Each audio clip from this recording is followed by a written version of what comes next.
Hunters actually found the crashed car around 8:30 this morning in a ditch off this private road.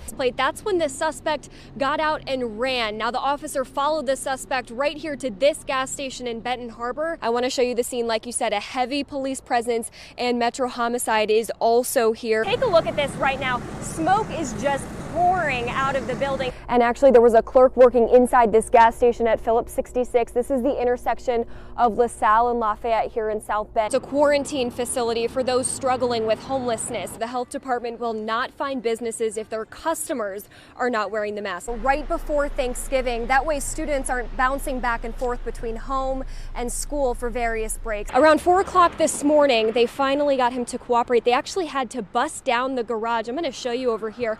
This is the house where it all happened, but fire crews continue battling this fire. There are still hot spots in there that they're trying to contain. Biden is leading the president by just 900 votes. Water started coming up through the holes, and then he found himself going down into the water. Walk with me over here.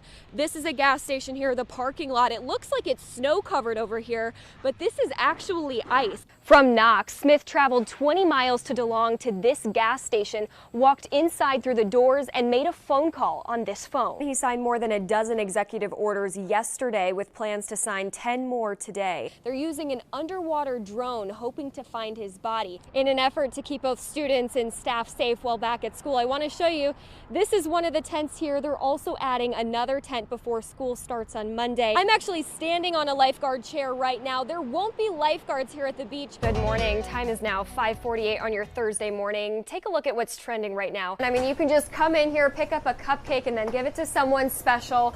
Bye, everyone. See you on the other side. One last look at Smiley before we toss back to you guys, and I am going to leave this exhibit. Oh, okay. See this? There's a spot right here for you, Leanne. Yeah. I'm doing well, though. Aaron even told me I was doing great. Yeah. Exciting. I mean, tell us, where are we standing right now? Army! There you go. The Navy fans are ready to watch him play. We've got to bring you in. We have Scott here with Nibco, and look at this tacky sweater. Or you can just hang them up for yourself along downtown South Bend. They're all over. You're going to see them popping up. Should I jump in? Well, we'll find out coming up next. So let's lay back down in Shavasana. This is my favorite pose. Back to you, Kristen. Okay, and here I go. I've made it before. Make it. No. Oh. I'm gonna send it back to you before I fall on TV, okay? All right, bye. Rock, step, cha-cha-cha. We're gonna continue doing this all day long. You can learn how to do it too. You wanna say bye to everyone? Say, come adopt me.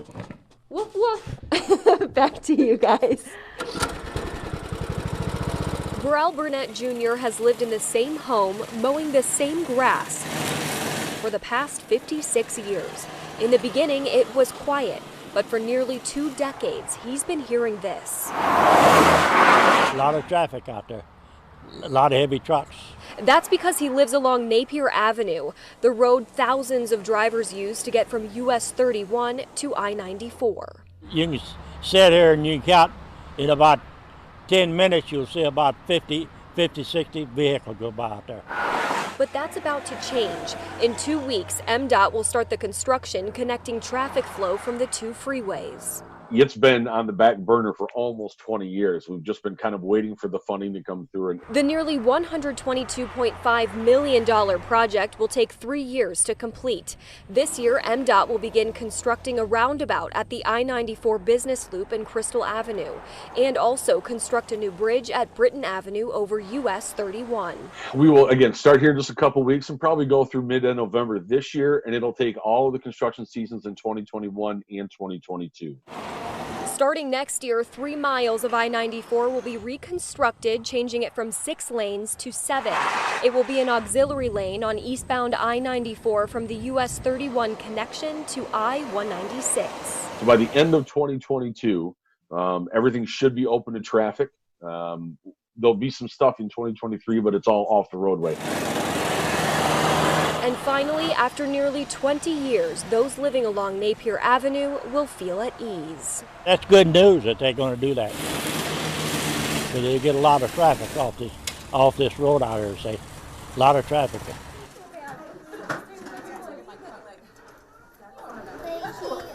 When 3-year-old Henry visits the Bremen Library, he knows just where to go, to this bookshelf, because it holds a special book. We check it out probably every other week. He has to check it out, and he could probably read it by memory at this point. That's because this Diggerosaurus book is dedicated to Henry and has been since he was a baby. So on the inside it has my name and my husband's name and his birthday. You'll find these dedication stickers on hundreds of children's books throughout the library.